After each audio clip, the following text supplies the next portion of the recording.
Hello welcome to Politicos. This is Narasimha. ఈరోజు మనతో పాటు ఎంపీ చామల కిరణ్ కుమార్ రెడ్డి గారు వారితో మాట్లాడదాం. ఏదైతే కృష్ణా జలాల విషయంలో కూడా కొంత రగడైతే నడుస్తూ ఉంది. దీనికి సంబంధించి మాట్లాడే ప్రయత్నం చేద్దాం. అన్న నమస్తే అన్న. కృష్ణా జలాల విషయంలో మాజీ మంత్రి జగదీష్ రెడ్డి కొన్ని ఘాటు వ్యాఖ్యలు చేశారు. తెలంగాణ సీఎం చంద్రబాబు అని చెప్పేసి కూడా ఆయన చెప్తున్నారు. ఏంటన్నా అసలు ఈ వివాదానికి సంబంధించి? తెలంగాణ సీఎం చంద్రబాబు కాదా అని చెప్పడానికి జగదీశ్వర్ రెడ్డి గారు ఫస్ట్ రెండు వేసుకొని మాట్లాడిండా, రెండు వేసుకోకుండా మాట్లాడిండా అనేది ఫస్ట్ అంశం. ఎందుకంటే ఎవరు ఈ రాష్ట్రానికి సీఎం అనేది చిన్నపిల్లగాన్ని అడిగినా చెప్తారు. మరి జగదీశ్వర్ రెడ్డి గారు గత సంవత్సరంన్నర నుంచి వేసుకొనే ఉంటున్నట్టుండు, చూసుకోవట్లేడు పేపర్లు గిన, ఎవరు ముఖ్యమంత్రిలో తెలియదు ఆయనకు.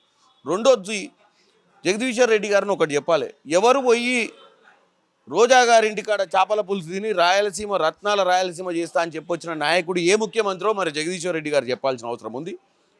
వాళ్ళ హయాంలో 10 సంవత్సరాలలో కృష్ణా నది మీద రిజర్వాయర్లు కట్టకుండా ఈరోజు మనకున్న 299 టీఎంసీ నీళ్లను రిజర్వాయర్లలో స్టోర్ చేసుకోకుండా గ్రావిటీ ద్వారా కిందికి వెళ్ళిపోతుంటే చూసుకుంటూ ఉండాల్సిన పరిస్థితి ఏర్పడ్డది. ఇలా తెలంగాణ ప్రజలకు చెప్తే ఈ రాజకీయ నాయకులు అంటే ముఖ్యంగా ఈ యొక్క ప్రతిపక్ష నాయకులు మాట్లాడేదాన్ని మీరు గమనించాల్సిన అవసరం ఉంది. ఒకవేళ వీళ్ళు నిజంగా చిత్తశుద్ధితో ఉంటే 10 సంవత్సరాల 1,50,000 కోట్లు పెట్టి కాళేశ్వరం కట్టే బదులు వీళ్ళు డెఫినెట్గా ఆ యొక్క కృష్ణా నది మీద ఉన్నటువంటి రిజర్వాయర్లన్నీ కంప్లీట్ చేసేవాళ్ళు, పాలమూరు రంగారెడ్డి ప్రాజెక్ట్ని కంప్లీట్ చేసేవాళ్ళు, ఆ ఎస్ఎల్బిసి టన్నల్ని కంప్లీట్ చేసేవాళ్ళు. కానీ వీళ్ళ చిత్తశుద్ధి లేదు, వీళ్ళు కేవలం మాటలకే పరిమితమవుతారు. ముఖ్యంగా జగదీశ్వర్ రెడ్డి నల్గొండ జిల్లాలనే ఏం చేయలేదు. ఇక ఆయన రాష్ట్రం గురించి, రాష్ట్ర రాజకీయాల గురించి మాట్లాడే అర్హత ఆయనకు లేదని చెప్తున్నారు. కృష్ణా జలాల బోర్డు పూర్తిగా విఫలమైంది. రాష్ట్ర ప్రభుత్వం నిమ్మకు నీరెత్తినట్టుగా వ్యవహరిస్తుంది. ఇటు చంద్రబాబు ప్రభుత్వం టీఎంసీలు నీళ్లు తరలించుకుపోతుంటే కాలయాపన చేస్తుందని చెప్పేసి కూడా ఘాటు వ్యాఖ్యలు చేస్తున్నారు. జగదీశ్వర్ రెడ్డి చెప్తున్నా, కృష్ణా బోర్డు అంటే జలశక్తి వారు పెట్టిన మీటింగ్కి అటెండ్ కానీ దౌర్భాగ్య పాలన మీరు చేసిర్రు. మీటింగ్లకు పోవడమే కాదు, ఆ రోజు మీరు ఒప్పుకున్న దాని ప్రకారమే అక్కడ జల పంపిణీ జరిగింది. మీకే కనుక ఆ రోజు తెలంగాణ నీళ్లు నిధులు నియామకాల నినాదంతో తెలంగాణలో మీరే కనుక చిత్తశుద్ధితో ఉంటే ఈరోజు ఇబ్బంది ఉండకపోయేది.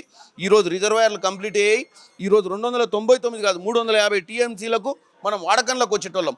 మీ హయాంలో ఏం చేయక, మీ హయాంలో కమిషన్లకు కృతిపడి కాళేశ్వరం చేసిరు తప్ప ఏం చేయలేదని మరొకసారి చెప్తున్నాం.